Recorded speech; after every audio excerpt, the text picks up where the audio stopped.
आजाद शर्मा जी, अमरिंदर सिंह जी, मनोज खंडेलवाल जी, अनुज त्यागी जी और भारी संख्या में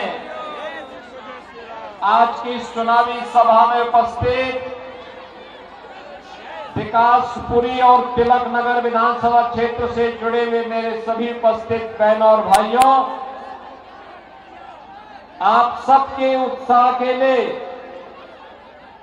मैं सबसे पहले आप सभी का हृदय से अभिनंदन करता हूं, स्वागत करता हूं। जय श्री राम। बहनों और भाइयों, मैं कल रात्रि को ही प्रयागराज महाकुंभ की भूमि से लखनऊ आया हूं और आज दोपहर के बाद लखनऊ से आपके बीच में आ रहा हूं। आप देख रहे होंगे प्रयागराज में भव्य और दिव्य महाकुंभ का आयोजन हो रहा है। आज सुबह से 2.5 करोड़ श्रद्धालुओं ने मां गंगा, मां यमुना और मां सरस्वती की पावन त्रिवेणी के संगम में स्नान करके पुण्य के भागीदार बने हैं और पिछले 16 दिनों में ये संख्या बढ़कर के 18 करोड़ पार कर चुकी है। बहनों और भाइयों, कुंभ तो हजारों वर्षों की विरासत का एक पौराणिक पर्व है। दुनिया का सबसे बड़ा आध्यात्मिक और सांस्कृतिक आयोजन। लेकिन पहले की सरकारें जनता जनार्दन को, आने वाले संतों को, श्रद्धालुओं की आस्था को सम्मान नहीं देती थी। परिणाम क्या था? यही आयोजन दुर्व्यवस्था के शिकार होते थे, अव्यवस्था के शिकार होते थे, अराजकता के शिकार होते थे,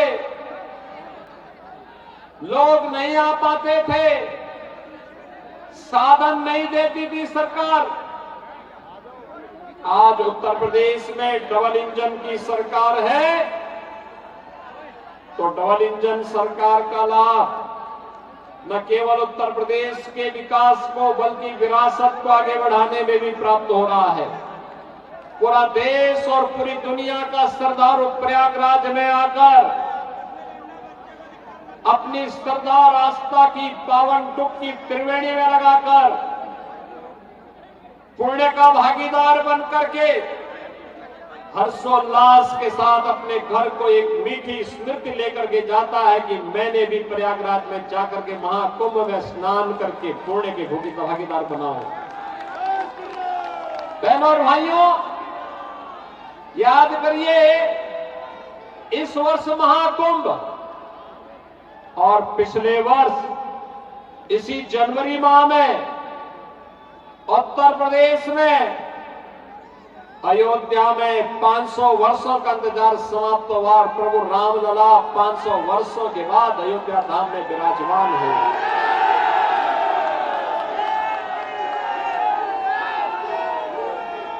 चाहे वो अयोध्या में रामलला का विराजमान होने का हो, काशी में काशी विश्वनाथ धाम का मामला हो, प्रयागराज में महाकुंभ का आयोजन हो, उत्तराखंड के केदारनाथ में केदारपुरी का निर्माण हो या मध्य प्रदेश में महाकाल का, ये नए भारत का दर्शन करा रहा है।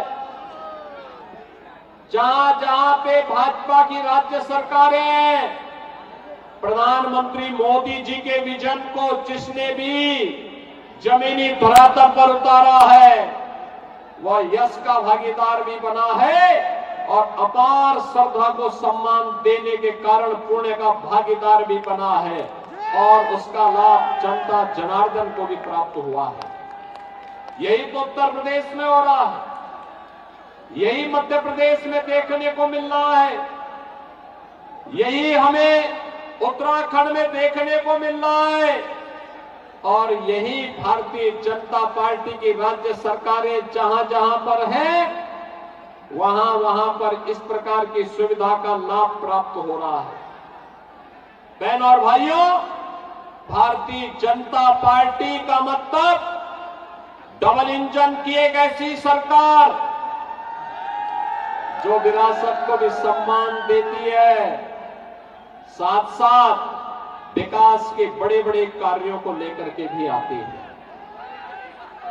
आज मैं आपसे कहने के लिए आया हूं बहनों और भाइयों, मैं जब यहां विकासपुरी के इस सभा में आने के लिए आया हूं, मैं भौचक था दिल्ली की सड़कों को देख करके। सड़क में गड्ढा है या गड्ढे में सड़क है हमें नहीं पता लग रहा था, इसीलिए मुझे आने में लेट हुआ। याद करिए, आप सभी लोग हजारों की संख्या में यहां पर आए हैं, लेकिन थोड़ा भी आत्ममंथन करिए। जो व्यक्ति पिछले 10-11 वर्षों से बेवकूफ बना रहा है दिल्ली की जनता को झाड़ू लेकर के, कम से कम दिल्ली की सड़कें साफ ही होती, लेकिन सफाई नहीं है, बल्कि झाड़ू गंदगी फैलाने का एक माध्यम बन गया है दिल्ली के अंदर। जिस भी सड़क पे जाओ कूड़े का ढेर पड़ा हुआ है, जिस भी सड़क पे जाओ कूड़े का ढेर है, बदबू है, सीवर सड़कों पे बह रहा है, सड़कें बेतरतीब हैं, बिजली नहीं मिलती है, पेयजल की सुविधा से जनता को वंचित रखा जाता है। और मैं तो आपसे यही कहने के लिए आया हूं, जिस पार्टी ने और जिस व्यक्ति ने पिछले 10 वर्षों से दिल्ली की जनता को प्यासी तड़पने के लिए छोड़ा है, उस पार्टी को आज अपने वोट से तरसा दीजिए उसको। ये सबसे अच्छा अवसर है। बहनों और भाइयों, दुनिया का पहला राजनीतिक दल है आम आदमी पार्टी, जिसकी सरकार के लगभग दर्जन भर मंत्री और जनप्रतिनिधि जेल की सिकोचों के अंदर बंद हैं बेईमानी और भ्रष्टाचार के कारण। एकमात्र पार्टी है जिस पार्टी के ऊपर भ्रष्टाचार का आरोप लगा है, एकमात्र पार्टी है जिस पार्टी ने जो कहा वह करके नहीं दिखाया। याद करिए 2013-14 में 13 में इस पार्टी ने कहा था जन लोकपाल का आश्वासन दिल्ली वासियों को दिया था। क्या जन लोकपाल का विधेयक पारित करके इन्होंने जन लोकपाल बिठाया? इन्होंने सिटीजन चार्टर की बात कही थी, जनता के प्रति जवाबदेह सरकार की बात कही थी। ये जनता के प्रति क्या जवाबदेह हो पाएंगे? ये तो जनता के हकों पे डकैती डालने वाले लोग हो गए। इन लोगों ने डकैती डाली है, सरेआम डकैती डाली है। बहनों और भाइयों, मैं पिछली बार जब आया था दिल्ली में तब मैंने कहा था, बार बार कहा था, तब मैंने कहा था कि केजरीवाल जी, मैं तो अपनी पूरी मंत्री परिषद के साथ जाकर के मैंने प्रयागराज में मां गंगा, मां यमुना और मां सरस्वती की त्रिवेणी के संगम में जाकर के डुबकी लगा करके हमारा पूरा मंत्रिमंडल तो पुणे का भागीदार बना है।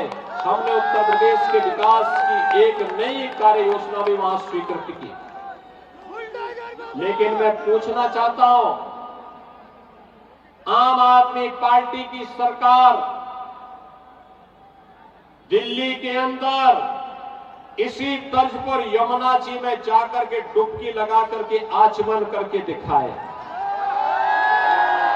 केजरीवाल जी, आपको जाना चाहिए, नैतिक साहस है तो जाइए, यमुना जी में डुबकी लगाइए, मंत्रिमंडल के सभी पुराने सहयोगियों को भी लेकर के जाइए और जनता जनार्दन को इस बात के लिए आश्वस्त करिए, उनको बताइए कि दिल्ली के साथ उन्होंने कितना बड़ा अन्याय किया। जो यमुना नदी हमारे लिए एक आस्था की नदी हुआ करती थी, जिस यमुना नदी के किनारे ही वृंदावन में भगवान कृष्ण ने अपनी सभी लीलाओं को रचा था, जो यमुना नदी हमारे लिए पावन नदी के रूप में जानी जाती है। हर भारतवासी के मुंह से जब भी कोई स्नान करता है किसी भी नदी में, घर में, उसके मुंह से सहसा निकलता है, हर हर गंगे हर हर यमुने।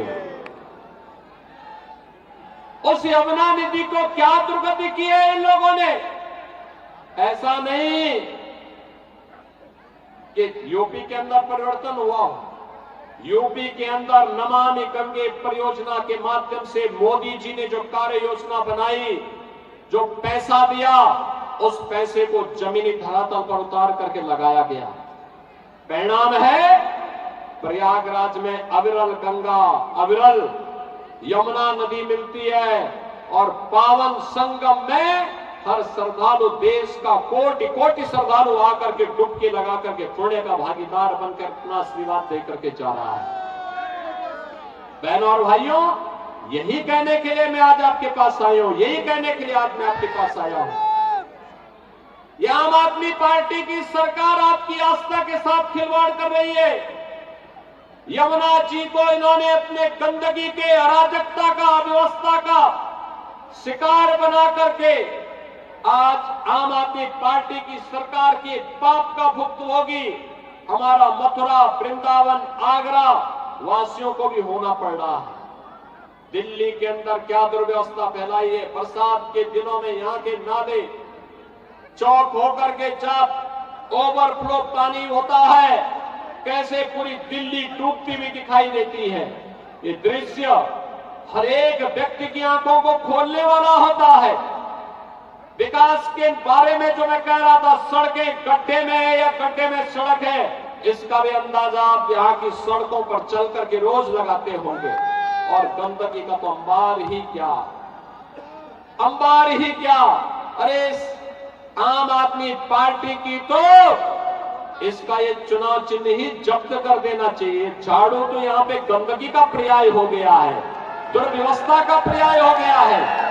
कारण है इन लोगों ने सफाई कर्मियों का भी शोषण किया है। श्रमिकों के लिए पीओसी बोर्ड के पैसे का दुरुपयोग किया है। विकास के कार्यों में इन्होंने सेंध लगाई है। विकास के न्याय के लिए आने वाले पैसे को इन लोगों ने बंदर बांट किया है। बहनों और भाइयों, दिल्ली से मेरठ के बीच में 12 लेन का एक एक्सप्रेसवे भारत सरकार बना रही थी। उत्तर प्रदेश सरकार सहयोग कर रही थी। दिल्ली के अंदर आम आदमी पार्टी की सरकार ने सहयोग करने से इनकार कर दिया। देश की पहली रैपिड रेल दिल्ली मेरठ के बीच बननी थी। उत्तर प्रदेश सरकार सहयोग कर रही थी। आम आदमी पार्टी की दिल्ली की सरकार ने सहयोग करने से इनकार कर दिया। याद करिए, दिल्ली के अंदर मेट्रो के निर्माण के लिए अलग अलग फेजेज में जो कार्य होने थे, दिल्ली की सरकार ने अपना शेयर देने से इनकार कर दिया। याद करिए, आज से 12 साल 15 साल पहले जिस दिल्ली को नेतृत्व कभी श्री मदन लाल खुराना जी ने दिया हो, श्री साहब सिंह वर्मा और श्रीमती सुषमा स्वराज जी जैसे यशस्वी नेताओं का मार्गदर्शन और नेतृत्व जिस दिल्ली को प्राप्त हुआ हो, आज उस दिल्ली की दुर्गति क्या है यह किसी से छुपा हुआ नहीं है। बहनों और भाइयों, आज दिल्ली कहां जा रही है? वह समय था जब दुनिया दिल्ली को देखने के लिए आती थी। पूरा देश दिल्ली बसने के लिए आता था।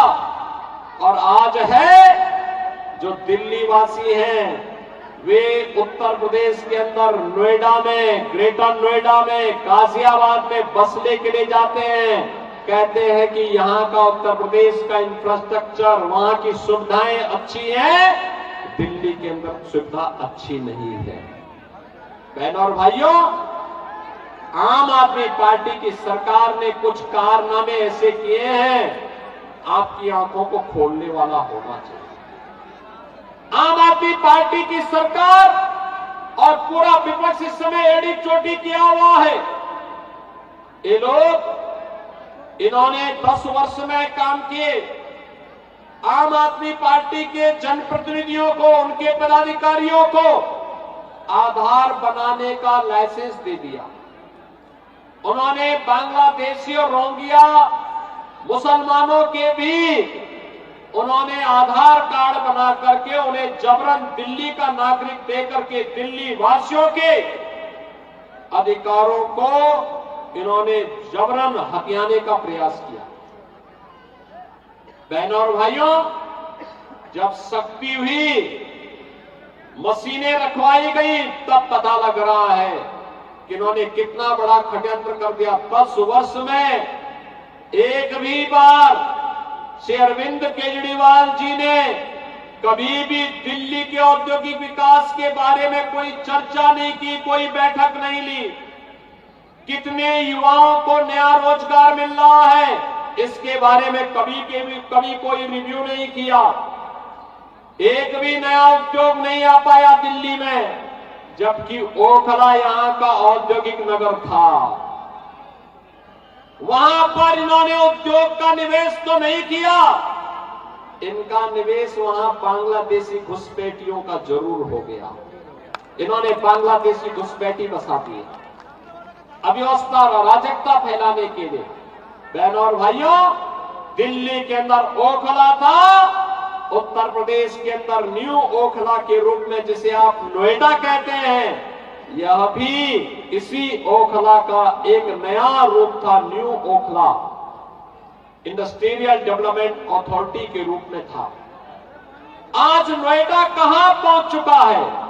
देश के अंदर निवेश का सबसे अच्छा डेस्टिनेशन आज नोएडा बन गया है। और ओखला, दिल्ली का ओखला पहले से बदहाल हो गया। इंडस्ट्री तो नहीं लग रही है, लेकिन बांग्लादेशी घुसपैठियों ने अराजकता फैला करके यहां के आम नागरिकों के अकाउंट पे डकैती डालना जरूर प्रारंभ कर दिया है। और इसीलिए आज मैं आपके पास आया हूं कहने के लिए कि केजरीवाल जी, विकास कैसे होना चाहिए था दिल्ली का, आपके पास फुर्सत न हो तो 5 फरवरी के पहले आपको एक बार अपनी गलतियों का एहसास करने के लिए पश्चाताप स्वरूप गाजियाबाद और नोएडा का इंफ्रास्ट्रक्चर को जाकर के देखिए। आपको एहसास होगा कि 10 वर्ष का समय मिला था आपको भी, 10 वर्ष का समय मिला था। इन 10 वर्षों में दिल्ली के अंदर आप भी कुछ कर सकते थे। यह तय है कि 5 फरवरी के बाद जब यहां पर 8 फरवरी को परिणाम आएंगे, तब आम आदमी पार्टी की सरकार दिल्ली के अंदर विदा हो चुकी होगी। इसका फैसला 5 फरवरी को दिल्ली की जनता जनार्दन कर देगी। आपके लोगों ने, केजरीवाल जी, आपके लोगों ने दिल्ली के अंदर शराब घोटाला तो किया ही, भूमि घोटाला भी किया ही, भ्रष्टाचार के कीर्तिमान भी स्थापित किए और श्रमिकों के हकों पर भी डकैती डालने का काम किया। बीओसी बोर्ड में सेस का जो पैसा है, ये श्रमिकों के वेलफेयर में खर्च होना चाहिए। इन्होंने सैकड़ों करोड़ बांट दिए और जब उसकी जांच हुई, ऑडिट होता है, तो पता लगता है कि ये पैसा तो आम आदमी पार्टी के वर्कर को बांटा गया है, ये किसी श्रमिक को नहीं बांटा गया है। बहनों और भाइयों, श्रमिकों का पैसा आम आदमी पार्टी के कार्यकर्ताओं को खैरात की तरह बांटेंगे? आपको जाके देखना चाहिए। अरविंद केजरीवाल जी, जाइए उत्तर प्रदेश में, जाइए अटल आवासीय विद्यालय वर्ल्ड क्लास इंफ्रास्ट्रक्चर के रूप में, वर्ल्ड क्लास इंफ्रास्ट्रक्चर के रूप में बीओसी बोर्ड में रजिस्टर्ड श्रमिकों के बच्चों और कोविड कालखंड में निराश्रित हुए बच्चों के लिए वे विद्यालय बने हुए हैं। उत्तर प्रदेश के अंदर सभी कमिश्नरी मुख्यालयों में वे विद्यालय बन करके वर्तमान में चल रहे हैं और अत्याधुनिक शिक्षा की सुविधा का मॉडल कैसे होना चाहिए वो एक मॉडल है। जाकर के देखेंगे तो अपने कृत्यों पर पश्चाताप करोगे, दिल्ली की जनता से माफी मांगोगे। ये लोग वक्फ माफिया को प्रश्रय देने वाले लोग हैं। इन्होंने वक्फ बोर्ड के नाम पर कैसे संरक्षण देने का काम किया है। आज भारतीय जनता पार्टी की केंद्र में मोदी जी के नेतृत्व की सरकार है। ये सरकार जो कहती है करके दिखाती है। मोदी जी ने कहा था कि कश्मीर में धारा 370 हटाएंगे, हटा दिया। कभी भारतीय जनता पार्टी और जनसंघ के कार्यकर्ता नारा लगाया करते थे, जहां हुए बलिदान मुखर्जी व कश्मीर हमारा है, और उसको हकीकत में बदलने का काम किया है मोदी जी के नेतृत्व की भारतीय जनता पार्टी की केंद्र की सरकार ने। बहनों और भाइयों, हमने कहा था संवैधानिक दायरे में रहकर के अयोध्या में राम मंदिर के विवाद का समाधान करेंगे। आज अयोध्या में भव्य और दिव्य राम मंदिर का निर्माण का कार्य पूरा हो गया, रामलला विराजमान हो गए हैं। हमने कहा था विरासत और विकास का अद्भुत संगम भारतीय जनता पार्टी की सरकारें देंगी, उसको मोदी जी के नेतृत्व में दिया। भारतीय जनता पार्टी ने कहा कि हम बाबा साहब भीमराव अंबेडकर के सपनों का भारत बनाएंगे, बिना भेदभाव के हर गरीब को, हर वंचित को, हर दलित को, हर महिला को, हर नौजवान को उसका हक दिलाने का काम करेंगे। और मोदी जी के नेतृत्व में 4 करोड़ गरीबों के लिए आवास बने, 10 करोड़ गरीबों के घर में एलपीजी का फ्री का सिलेंडर पहुंचा। बहनों और भाइयों, 12 करोड़ किसानों को किसान सम्मान निधि का लाभ मिला, 12 करोड़ गरीबों के घर में शौचालय बने, 50 करोड़ गरीबों को आयुष्मान भारत की सुविधा का लाभ मुफ्त में उपचार के लिए मिल रहा है। और अब तो मोदी जी ने यह भी घोषणा कर दी है और उसको लागू भी कर दिया है कि 70 वर्ष से ऊपर के प्रत्येक बुजुर्ग को, प्रत्येक वृद्धजन को मुफ्त में प्रतिवर्ष 5 लाख की उपचार की सुविधा उपलब्ध करवाएंगे, बिना भेदभाव के उपलब्ध करवाएंगे। मोदी जी के नेतृत्व में भारतीय जनता पार्टी की सरकार देश के अंदर 80 करोड़ लोगों को फ्री में राशन की सुविधा का लाभ दे रही है। ये सबका साथ और सबके विकास के भाव के साथ है। भारतीय जनता पार्टी जो कहती है वो करके दिखाती है। भारतीय जनता पार्टी ने जो कहा है कि वक्त के माफिया को भी शिकंजा कसेंगे, वह शिकंजा कसने की बात सामने आ गई है। सरकारी प्रॉपर्टी तो गरीबों के आवास के लिए बनेंगे, गरीबों को पट्टा वितरण देने के लिए उपयोग में होंगी, हॉस्पिटल और विद्यालय बनाने के लिए, उद्योग के निर्माण के लिए होगा। ऐसा नहीं ये सिलसिला बंद हो जाएगा कि जहां रुमाल रखो वही वक्त की प्रॉपर्टी हो गई। अरे सिलसिला बंद हो गया, इसमें लगाम लगने वाला है। और इसीलिए तो बौखलाहट है आम आदमी पार्टी और कांग्रेस में। दोनों को चिंता दिल्ली की नहीं है, दोनों को चिंता तो भाईजान को अवैध जमीन माफिया के रूप में कब्जा कराने की जो प्रवृत्ति थी उस पर लगने वाले अंकुश से है। इनकी परेशानी भाईजान के सामने आने वाला संकट है। इन्होंने माफिया को पनपाया है। आज यहां पे इन्होंने भू माफिया को पनपाया, टैंकर माफिया को पनपाया, सड़क माफिया को पनपाया, वक्फ माफिया को पनपाया, पटरी माफिया को पनपाया। हर एक प्रकार के माफिया को, प्रवृत्ति को, कि दुष्प्रवृत्ति को आगे बढ़ा करके इन्होंने अपने राजनीतिक उल्लू को सीधा किया है। यहां तक कि दिल्ली के अंदर उत्तर प्रदेश सरकार की भी लैंड थी, सिंचाई विभाग की बड़ी लैंड है, हजारों एकड़ लैंड है, और अचानक आम आदमी पार्टी की सरकार बनी। इनका ओखला का विधायक वहां पर कुछ लोगों को जबरन वहां पे कब्जा कराने लग गया। बांग्लादेशी घुसपैठिए थे।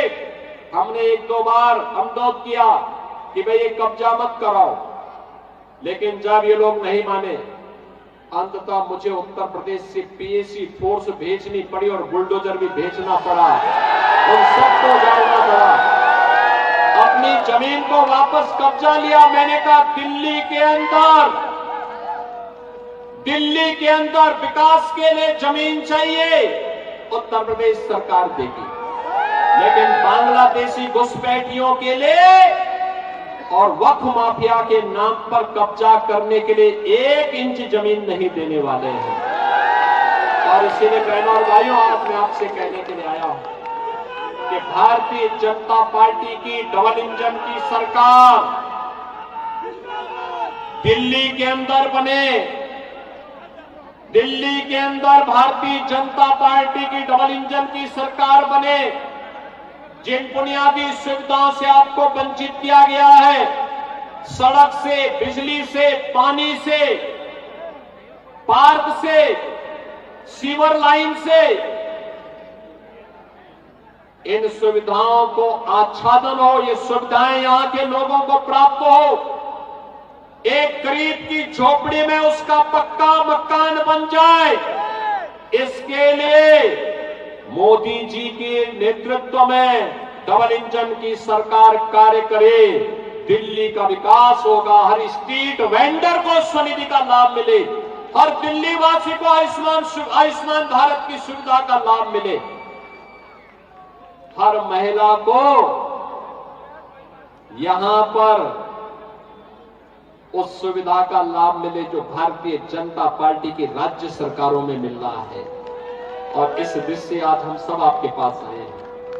बहनों और भाइयों, भारतीय जनता पार्टी ने इसी के लिए डॉक्टर पंकज कुमार सिंह को विकासपुरी से और श्रीमती श्वेता सैनी को तिलक नगर से अपना प्रत्याशी बनाकर के आपके बीच उतारा।